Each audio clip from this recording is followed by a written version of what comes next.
नमस्कार। आज हम आप लोगों को सौर मंडल के क्वेश्चन आंसर को याद कराने जा रहे हैं, इसलिए आप लोग ध्यान से देखेंगे और समझेंगे और याद करने की कोशिश करेंगे। चलते हैं क्वेश्चन की ओर।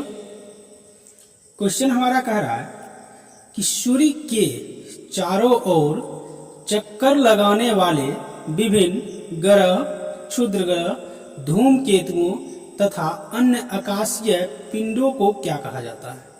क्वेश्चन फिर से समझेंगे। सूर्य के चारों ओर चक्कर लगाने वाले विभिन्न ग्रह, क्षुद्र ग्रह, धूमकेतुओं तथा अन्य आकाशीय पिंडों को क्या कहा जाता है। आंसर इसका होगा सौरमंडल।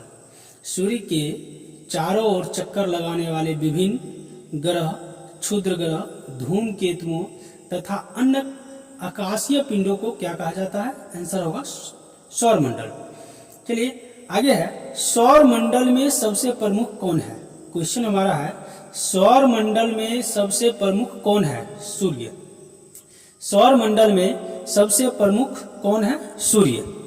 आगे है, सौरमंडल के समस्त ऊर्जा का स्रोत क्या है। सौरमंडल में समस्त ऊर्जा का स्रोत क्या है। सूर्य। सौरमंडल में समस्त ऊर्जा का स्रोत क्या है। सूर्य। आगे, सौरमंडल से बाहर बिल्कुल एक जैसा दिखाई देने वाला जुड़वा पिंडों का समूह जिसे क्या कहा जाता है। प्लेनेमस। फिर से समझिए, सौरमंडल से बाहर बिल्कुल एक जैसा दिखाई देने वाला जुड़वा पिंडों का एक समूह होता है जिसे क्या कहा जाता है। प्लेनेमस। क्या कहा जाता है। प्लेनेमस। आगे समझिए, सौरमंडल का प्रधान कौन है। सौरमंडल का प्रधान कौन है। सूर्य। सौरमंडल का प्रधान कौन है। सूर्य। सूर्य हमारी दुग्ध मेखला मंदाकिनी के चारों किस चाल से परिक्रमा करती है। सूर्य हमारी दुग्ध मेखला मंदाकिनी के चारों ओर किस चाल से परिक्रमा करती है। आंसर होगा 250 किलोमीटर पर सेकेंड। 250 किलोमीटर पर सेकेंड। आगे समझिए, सूर्य अपने अक्ष पर किस दिशा में घूमता है।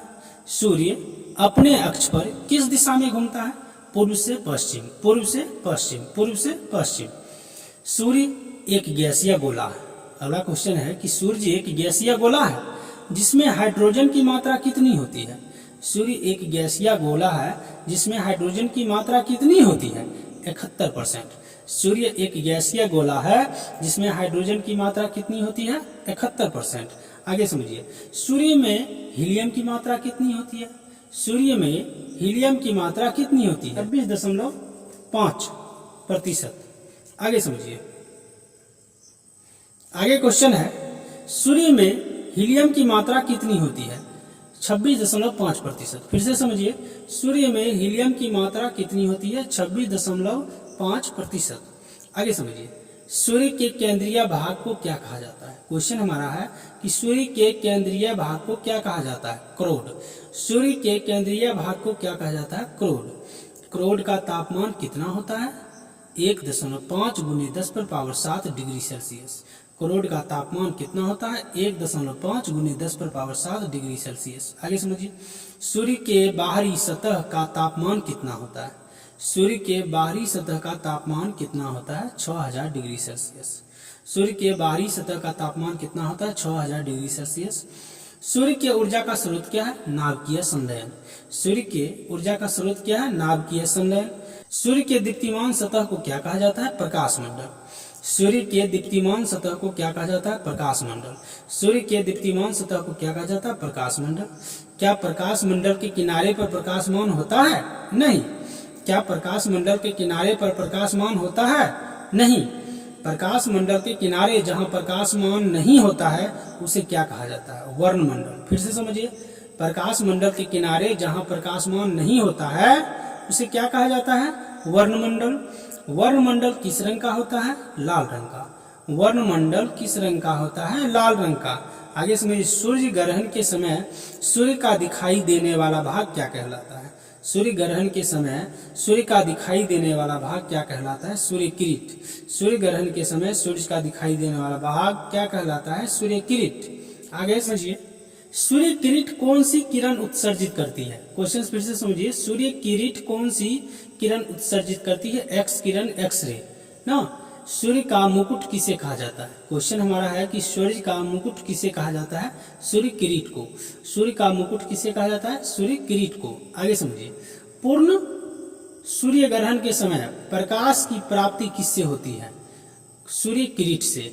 पूर्ण सूर्य ग्रहण के समय प्रकाश की प्राप्ति किससे होती है? सूर्य किरीट से।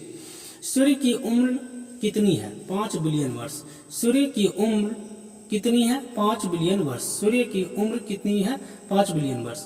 भविष्य में सूर्य द्वारा ऊर्जा देते रहने का समय कितना है? 10⁻11 वर्ष। भविष्य में सूर्य द्वारा ऊर्जा देते रहने का समय कितना है? 10⁻11 वर्ष।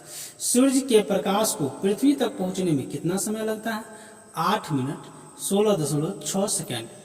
सूर्य के प्रकाश को पृथ्वी तक पहुंचने में कितना समय लगता है? 8 मिनट 16.6। सौर ज्वाला को उत्तरी ध्रुव पर क्या कहा जाता है? फिर से समझिए, सौर ज्वाला को उत्तरी ध्रुव पर क्या कहा जाता है? Aurora borealis. Aurora borealis. सौर ज्वाला को उत्तरी ध्रुव पर क्या कहा जाता है? Aurora borealis. और सौर ज्वाला को दक्षिणी ध्रुव पर क्या कहा जाता है? Aurora australis. Aurora australis. सौर ज्वाला को दक्षिणी ध्रुव पर क्या कहा जाता है? Aurora australis. सूर्य का व्यास कितना है? सूर्य का व्यास कितना है? 13,92,000 किलोमीटर। सूर्य का व्यास कितना है? 13,92,000 किलोमीटर। सूर्य का व्यास पृथ्वी के व्यास का कितना गुना है? 110 गुना। सूर्य का व्यास पृथ्वी के व्यास का कितना गुना है? 110 गुना। सूर्य हमारी पृथ्वी से कितना गुना बड़ा है? 13 लाख गुना। सूर्य हमारी पृथ्वी से कितना गुना बड़ा है? 13 लाख गुना। सूर्य हमारी पृथ्वी से कितना गुना है? 13 लाख गुना। पृथ्वी को सूर्य का कैमा भाग मिलता है?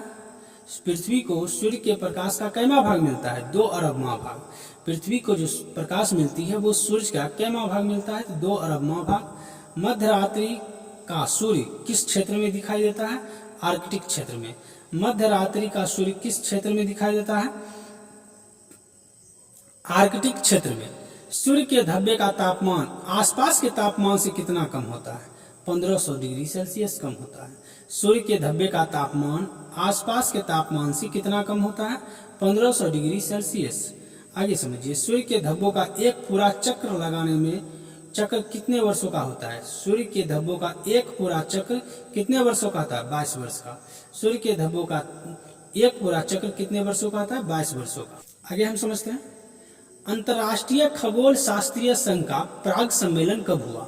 अंतर्राष्ट्रीय खगोल शास्त्रीय संघ का प्राग सम्मेलन कब हुआ? 2006 ईस्वी में। अंतर्राष्ट्रीय खगोल शास्त्रीय संघ का प्राग सम्मेलन कब हुआ? 2006 ईस्वी में। आगे समझिए, परंपरागत ग्रह कौन कौन है? परंपरागत ग्रह कौन कौन है? बुध, शुक्र, पृथ्वी, मंगल। बुध, शुक्र, पृथ्वी, मंगल, बृहस्पति, शनि, अरुण, वरुण। बुध, शुक्र, पृथ्वी, मंगल, बृहस्पति, शनि, अरुण, वरुण। बुध, शुक्र, पृथ्वी, मंगल, बृहस्पति, शनि, अरुण, वरुण। बुध, शुक्र, पृथ्वी, मंगल, बृहस्पति, शनि, अरुण, वरुण। आगे समझिए, बौने ग्रह कौन कौन है? Pluto, Charon, Ceres. Pluto, Charon, Ceres. बौने ग्रह कौन कौन है? Pluto, Charon, Ceres. 2003 UV 313। आगे समझिए, लघु सौर मंडलीय पिंड कौन कौन है? तो लघु सौर मंडलीय पिंड हो जाएंगे धूमकेतु, उपग्रह व अन्य छोटे छोटे खगोलीय पिंड। लघु सौर मंडलीय पिंड कौन कौन है? तो धूमकेतु, उपग्रह व अन्य छोटे छोटे खगोलीय पिंड। आगे समझिए, ग्रह होने के क्या क्या शर्त हैं? ग्रह होने के क्या क्या शर्त हैं? तो ग्रह होने के 3 शर्त। जो सूर्य के चारों ओर चक्कर लगाता है, परिक्रमा करता है। जो सूर्य के चारों ओर परिक्रमा करता हो। दूसरा, जिसमें गुरुत्वाकर्षण बल हो, जिसमें पर्याप्त मात्रा में गुरुत्वाकर्षण बल हो।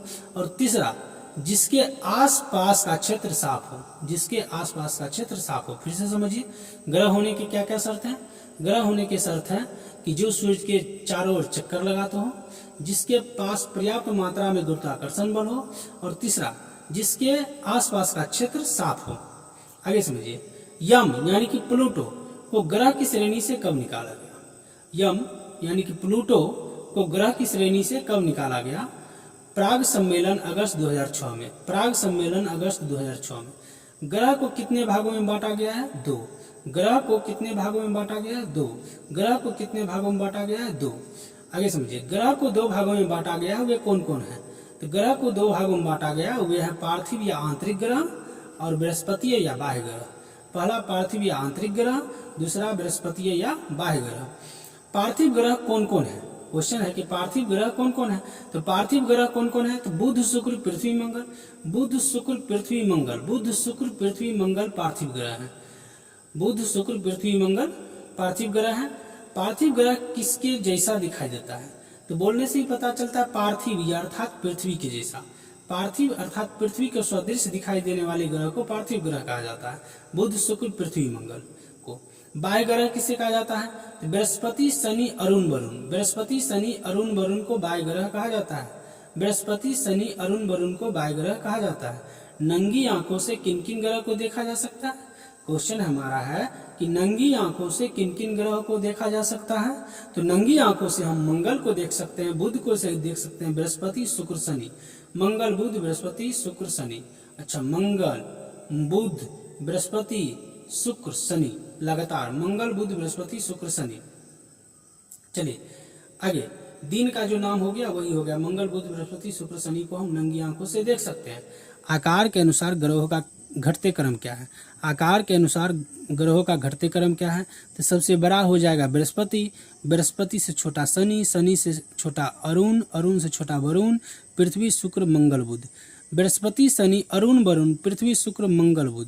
बृहस्पति, शनि, अरुण, वरुण, पृथ्वी, शुक्र, मंगल, बुध। घनत्व के अनुसार ग्रहों का बढ़ते क्रम क्या है? तो शनि, अरुण, बृहस्पति, नेपच्यून, मंगल, शुक्र।